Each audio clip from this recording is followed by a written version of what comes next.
Hello, good morning students. आज हम एक कॉन्सेप्ट हम समझने की कोशिश करेंगे। उसका नाम है सत्ता का बंटवारा, सत्ता की साझेदारी है, सॉरी, सत्ता की साझेदारी। सत्ता की साझेदारी, जब हम इसका जो चैप्टर है उसका इंग्लिश में नाम देखते हैं, उसके लिए एक टर्म यूज़ करता है वो अलग, वो है पावर शेयरिंग। लेकिन जब हम पावर को ट्रांसलेट करते हैं तो पावर का जो ट्रांसलेशन है वो बेसिकली सत्ता नहीं होता है, वो होता है पावर के लिए आप ताकत का यूज़ कर सकते हो हिंदी में। बट ये पावर के लिए जब ट्रांसलेट करता है तो सत्ता का यूज़ करता है। हमें पहले एक वर्ड समझना होगा पावर को समझने के लिए। पावर बेसिकली आपकी फ़िज़िकल भी हो सकती है, उसको हम शारीरिक बोलते हैं, और एक हो सकती है बौद्धिक आपकी, जो आपकी मेंटल जो स्ट्रेंथ है वो हो सकती है। लेकिन इन दोनों का डायरेक्ट कनेक्शन सत्ता से नहीं बनता। हालांकि ये दोनों सत्ता को इनडायरेक्टली रिफ्लेक्ट करती हैं, बट डायरेक्ट रिलेशन नहीं बनता। वो कैसे नहीं बनता हम थोड़ा सा आगे समझते हैं।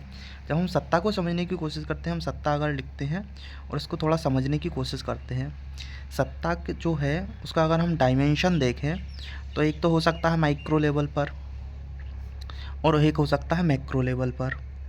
मतलब एक तो सूक्ष्म स्तर पर हो सकता है, मतलब सबसे छोटे स्तर पर अगर हमको सत्ता को देखना हो कि सत्ता कहाँ पर है तो हम बिल्कुल छोटे स्तर पर देख सकते हैं, माइक्रो लेवल पर। दूसरा होता है बृहद स्तर पर, कि मतलब बहुत बड़े लेवल पर अगर हमको देखना हो कि जो पावर ऑफ शेयरिंग कहाँ हो रही है, सत्ता है वो कहाँ है, तो हम यहाँ देख सकते हैं। अगर हम माइक्रो लेवल पर अगर देखने की कोशिश करते हैं तो माइक्रो लेवल पर देखने के लिए तो इसके लिए प्राइमा फेसी एक ही चीज़ है, वो है फैमिली। हम फैमिली में देख सकते हैं कि कैसे पावर शेयरिंग होती है। सपोज़ दैट अगर फैमिली है तो फैमिली में आप देखोगे, अगर एक जॉइंट फैमिली है तो उसमें अगर दादाजी हैं तो मैक्सिमम पावर तो इन्हीं के पास होती है, इनके पास जो इनका सन होता है उसके पास होती है। कहने का मतलब ये है, ये वर्टिकल होती है, ऊपर से नीचे की तरफ ऐसे पावर होती है। मतलब अगर कोई भी बात है तो अगर दादाजी उसको अप्रूवल नहीं देंगे तो यहाँ से वो वर्क नहीं हो सकता, उस कार्य को नहीं कर सकते। सपोज़ दैट अगर कोई मकान परचेस करना है, सन ने देख लिया कि हाँ ये मकान अच्छा है, हमें इसको परचेस करना चाहिए। अब सन पूछेगा अपने अपने फादर से, मतलब दादाजी से। अगर दादाजी ने बोल दिया सही है तब तो आप परचेस कर सकते हो, अगर बोल दिया कि नहीं ठीक है तो फिर आप नहीं कर सकते। ये आइडियलिस्टिक बात है, बट रियलिटी में ऐसा होता है क्या? सपोज़ दैट अगर सर ने कोई बोला कि मुझे तो ये वाला मकान जो है वो ख़रीदना है। अब आइडियल कंडीशन क्या है कि हो सकता है दादाजी अप्रूव कर दे, हो सकता है नहीं करें। अगर कर देंगे और सर मान ले, उस उनका बेटा उसकी बात को मान ले तो ये अच्छी बात है। बट अगर नहीं मानता है तब क्या होगा? तब क्या होगा? एक साइड होता है, एक साइड तो सन है, एक साइड हो गए दादाजी। तब क्या होगा? तब होता है क्लैश, तब होता है संघर्ष। ये संघर्ष क्यों हो रहा है? इनकी कुछ बात है, ये बोल रहे हैं ऐसा मत करो। अगर दोनों एक जैसा सोचें तब तो कोई दिक्कत नहीं है, बट जब दोनों अलग अलग सोचते हैं तब दिक्कत क्रिएट होती है, तब संघर्ष होता है, क्लैश होता है। अब उस क्लैश को रोकने के लिए क्या कर सकते हैं? हो सकता है हम कुछ रूल्स बना लें, ये आइडिया हो सकता है। रूल्स कैसे बनाएं कि एज का आप रूल बना सकते हो। जैसे सपोज दैट अगर दादाजी की उम्र अब 60 साल हो गई है, 60 या 65 साल, तो अब ये है कि अब उनकी कोई बात नहीं मानी जाएगी। ये बेसिकली अगर रूल बना लिया हमने। दूसरी बात, अगर कोई बहुत बड़ा मैटर है, 10-20 करोड़ रुपए की कोई बात है, तब दादाजी जो बोलेंगे वही होगा। ऐसा कोई रूल बना सकते हैं। अगर हम रूल बना लेते हैं तो ये क्लैश नहीं होता, ये संघर्ष नहीं होता है। ये हमने एक बेसिकली हमने जो सूक्ष्म माइक्रो स्तर पर जो होता है, माइक्रो लेवल पर, उसके तरह समझा कि जो पावर ऑफ शेयरिंग है वो कैसे काम करती है। और अगर पावर ऑफ शेयरिंग ना हो तब जो क्लैश होता है वो क्यों होता है। अब हम थोड़ा सा बड़े लेवल पर देखते हैं, बृहद स्तर पर। बृहद स्तर पर देखने के लिए जैसे हमने फैमिली को लिया था, यहाँ हमें एक नेशन को लेना पड़ेगा।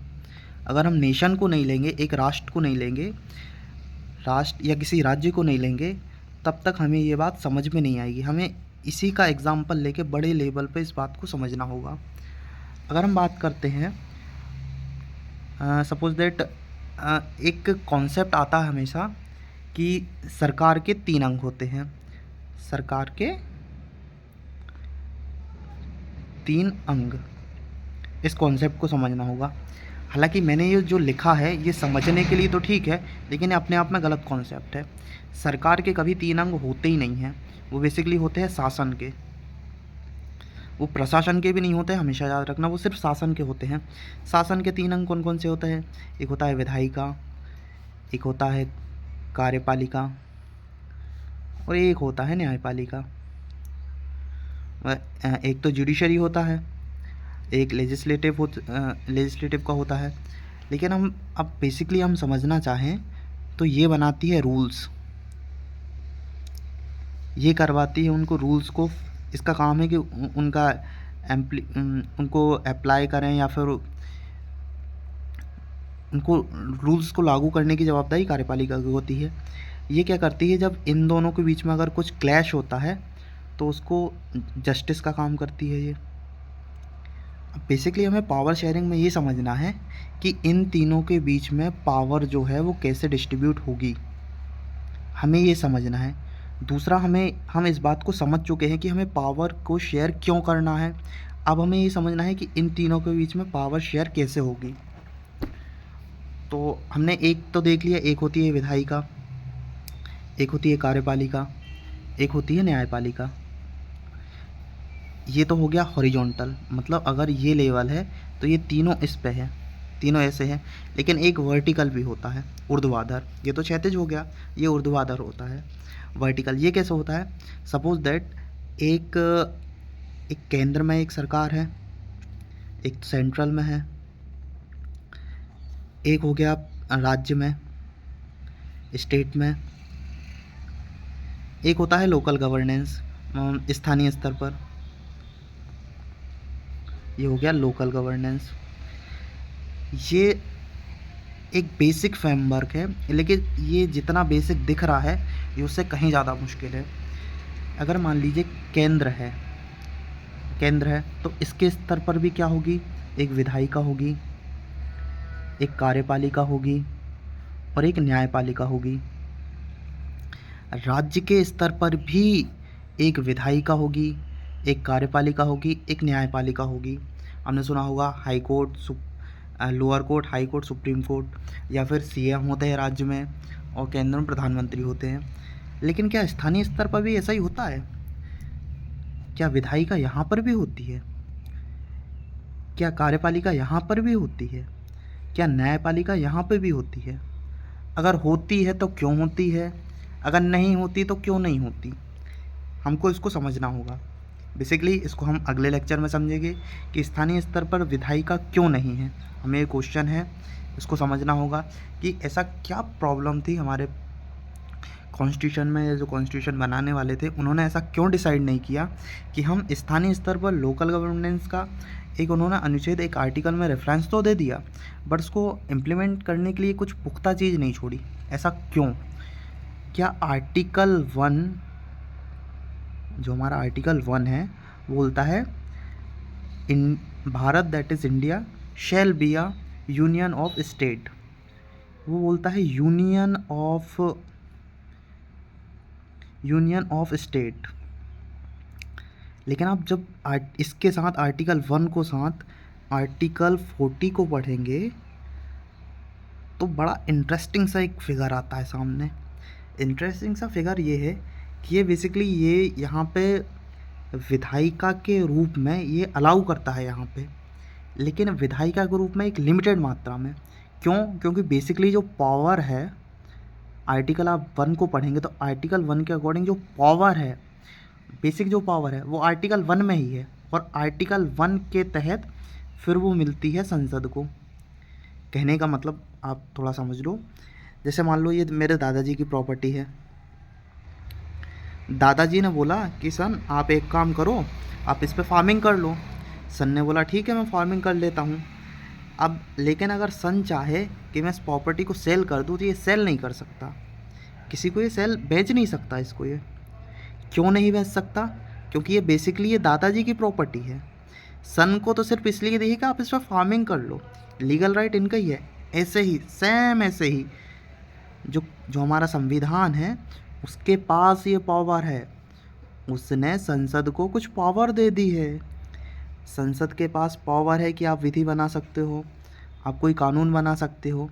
संसद के पास पावर है, लेकिन जो लोकल गवर्नेंस है, जो लोकल बॉडीज़ है, उनको जब इसकी खुद की ही नहीं है पावर, तो ये इसको कैसे दे देगा? संविधान ने इसको दी है, इसके पास खुद है ही नहीं कोई पावर अपने आप में, तो ये पावर इसको कैसे दे सकता है? इसलिए आप कभी भी देखोगे किसी भी ग्राम पंचायत के पास आपको पावर नहीं दिखेगी, विधायी शक्ति, कानून बनाने की शक्ति नहीं है। उसका बेसिक रीज़न यही है। जब आप आर्टिकल 14 पढ़ते हो तो इसकी जब आप लैंग्वेज पढ़ोगे तो यहाँ विकेंद्रीकरण की बात कर रहा है वो। विकेंद्रीकरण मतलब डिसेंट्रलाइजेशन की बात कर रहा है, तो वो किस बिहाफ पे कर रहा है? क्या वो शासन के बिहाफ पे कर रहा है? नहीं, वो कर रहा है प्रशासन। मैं उम्मीद करता हूँ आपको ये दोनों वर्ड का मतलब पता होगा, एक शासन, दूसरा प्रशासन। मैं उम्मीद कर रहा हूँ फ़िलहाल आपको पता हो। आर्टिकल 14 विकेंद्रीकरण, डिसेंट्रलाइजेशन की बात करता है, तो वो लीगल राइट्स की बात नहीं करता है हमेशा। वो सिर्फ बात करता है कि प्रशासनिक जो काम है आप उनको कर सकते हो। प्रशासनिक काम कैसे? जैसे कुछ काम करना है, कोई सफाई का काम है या फिर कोई कार्यपालिका का काम है जिसमें संविधान के तहत उनको अलाउ किया हुआ है। तो हम ये समझ सकते हैं अब कि अगर पावर शेयरिंग अगर होती है तो उसके तरीके क्या हो सकते हैं। एक तो हमने समझ लिया विधायिका, कार्यपालिका, न्यायपालिका और केंद्र, राज्य और स्थानीय स्तर पर। इसके आगे हम अगली क्लास में समझने की कोशिश करेंगे। Thank you.